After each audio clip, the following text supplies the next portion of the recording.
a little walk to the edge of town and go across the track where the viaduct looms like a bird of doom as it ships and cracks. I think we're gonna prolong this discussion and just say thanks for calling, Aaliyah. If you don't mind, I'd like to ask a question and make a comment. Sure. I thought it was interesting because I saw atheist community and so forth on the banner behind, and I thought it was kind of funny because if you guys don't believe in God and that's the topic of the show, then it's funny because that's almost like saying we don't believe in unicorns, and every week or every month we're going to have a show about it, you know? So, right. Which would be extremely useless, except for the fact that we live in a world where the vast majority of people actually do believe in unicorns, and not everybody tunes in, every week. I haven't met a lot of people who do believe in unicorns. I was using that as an analogy for God. Yeah. Sorry. And one last comment you said earlier. You said something like, "Is there anybody that would die, for me, or if they would, go to hell for me? I don't know anybody that would." There is one person who actually did die for you and did go to hell for you, and his name. I'm not going to buy that as an answer, because if you're going to say Jesus Christ, then he went to hell for 3 days, and after that he got to live in an eternity, for an eternity in heaven, as the ruler of the universe. So when it comes to sacrifices, yeah, I mean, how's that much of a sacrifice? I mean, at least when Elvis died for my sins, he stayed dead. Hey, I don't know many people that would roll up their sleeves and put their hands in a whole bunch of doo-doo for you, but I know one man who did. Well, how do you know that he did? Because there's no evidence. There is evidence. It's documented historically. Really? Where? Yeah. Where? I mean, plenty of things. If you go to the land, that the Bible talks about, there are places. It's almost like what land is that? You're reading. I mean, every biblical place in the Bible is documented as. And New York is a real place, but that doesn't mean Spider-Man's real. Yeah, but that's different. Like, basically, you have how is 40 it different? It's different like this. If 40 people witnessed a car accident and they're all giving their version of it. No, the Bible wasn't written by eyewitnesses. It was written by people that they didn't have the resources that we have today. Just because today we do things differently, the word of mouth spreads differently there. People didn't have the resources that we do today. I don't understand why that's relevant. Yeah. I mean, you're talking about, if you look at the Bible, the story of Jesus as it's represented in the Bible, you've got a number of claims, a virgin birth, a ton of miracles, this death and resurrection thing, and all of it is, at best, hearsay. It's a translation of a copy of hearsay of hearsay of hearsay. There's no first person accounts. There's no contemporary evidence that Jesus ever existed, and the Bible's full of historical errors. When you take a look at the Gospels, you've got Luke putting Jesus' birth at the time of Quirinius, and Matthew putting it at the time of Herod. Now there's a whole decade in between. Same circumstance. If somebody was reporting a car accident, some people would alter little. Say, oh, I saw it like this, and another person would say, I saw it like that, but the main theme or the main thing of the accident would still be the same with minor details different. Yeah, but on the other hand, if you had a car accident where one person was reporting that it was in Detroit and one person was reporting that it happened in San Francisco, you might wonder whether those people actually really saw the same car accident. Well, let me ask you this. And I mean, there are passages in the Bible where one gospel says that Jesus showed up in a completely different city from another gospel.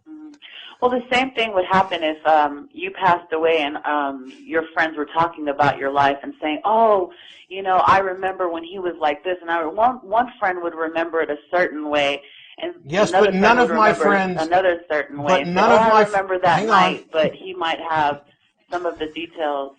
None of my friends are going to claim that I rose from the dead or walked on water.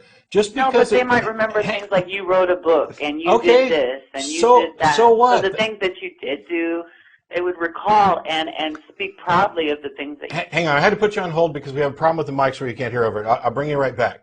There's a difference between accepting secondhand hearsay, testimonial, anecdotal evidence for mundane things, like he wrote a book or he said good morning to me every day.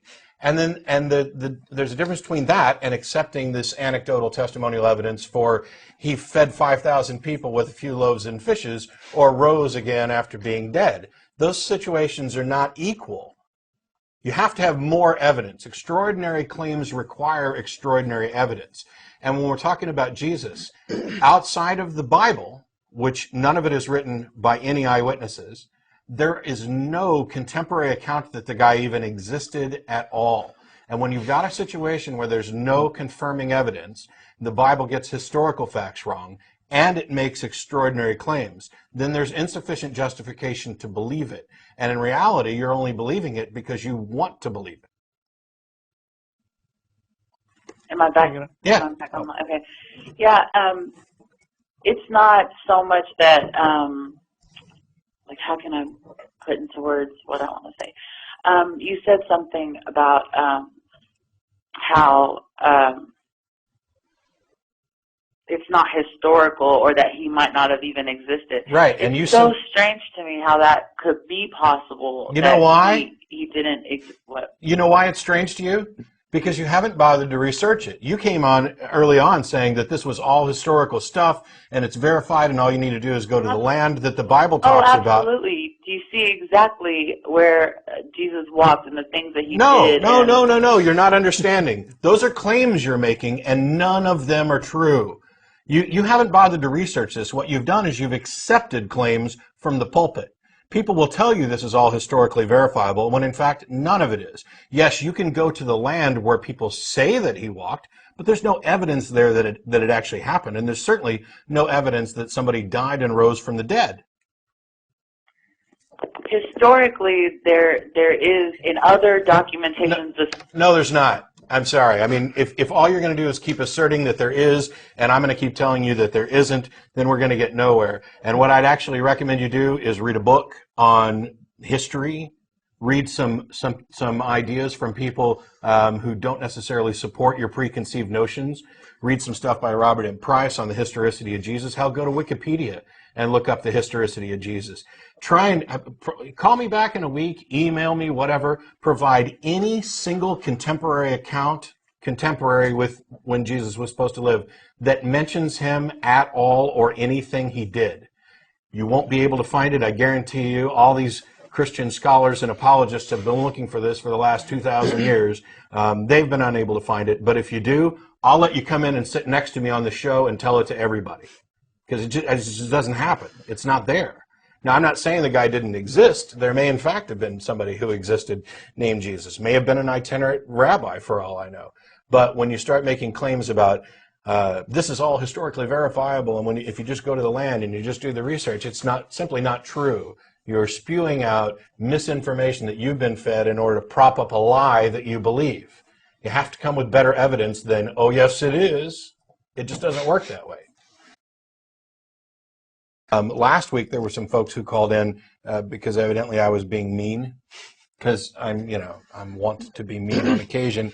But they only called in to tell our call screener that we were mocking God and that we were going to hell, and then they'd hang up and they didn't want to go on the air to talk about it. And while I was pretty forceful earlier with Aaliyah with regard to making bald assertions about things that simply aren't true or haven't been demonstrated, I don't want anybody to think that I was being particularly mean or personal. What we're talking about there are beliefs and ideas, and I have no problem with Aaliyah at all as a person, and we're welcome to have all kinds of discussions, and she can call back anytime she wants and talk about more, or email, but I don't want to keep spinning wheels. Right. Well, Jesus existed. Well, prove it. It's just true. Well, prove it. Well, if you just look, prove it.